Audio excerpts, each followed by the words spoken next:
No niin, tervetuloa seuraamaan siis tämmönen video, että esitellään mun ja mun isoveljen uusimmat pelit. Toni ei ollut tänään paikalla, joten tehtiin nyt sitten ilman Tonia tämmönen video. No niin, elikkä Fallout 3. 360 siis esitellään ensimmäisenä joku tommonen jännä. Tää tämmönen, mä en tiedä itse asiassa onko tää mikään sota vai kauhupeli vai mikä tää on, mutta K18 näyttäisi olevan. Far Cry 2.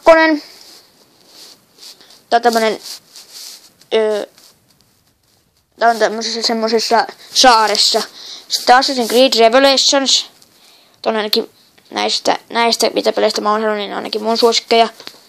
Tässä on täällä mun suosikki, minkä mä sain, niin Battlefield Bad Company ja Gold Edition, tämmönen kulta. Tässä on tämmönen jännä kullanvärinen tää kansi. Noin Resident Evil 5, tää on kauhupeli. Resident Evil 5, joo. Ja 18 VRC Rally. FIA tai FIA World Rally Championship. Dirt 3. Rallipeli kans. Forza Motorsport 3. Sitten Race Driver Grid. Ja sitten tämmönen viimeisen, mutta ei vähäisimpänä tämmönen Orange Box. Tää on tämmönen jännä Half-Life 2 Episode 2, Team Fortress 2 ja Portal. Tässä on niinku 5 peliä. Tässä on Team Fortress 2, sitten toi Portal. Ja sitten tässä on noita Half-Life 2, tässä on lukee The Most Complete Half-Life 2 Collection to Date. Ja sitten isoveljen nämä pelit Pleikkari 3, eli GTA 5, kaikki tuntee varmaan. Eli tästä on tehtykin videota meidän kanavalla. No. Sitten The Walking Dead Survival Instinct. No se oikein lukee. Red Dead Redemption Undead Nightmare. Meillä on tää toinenkin versio, mutta on tää zombi-juttu tai tää.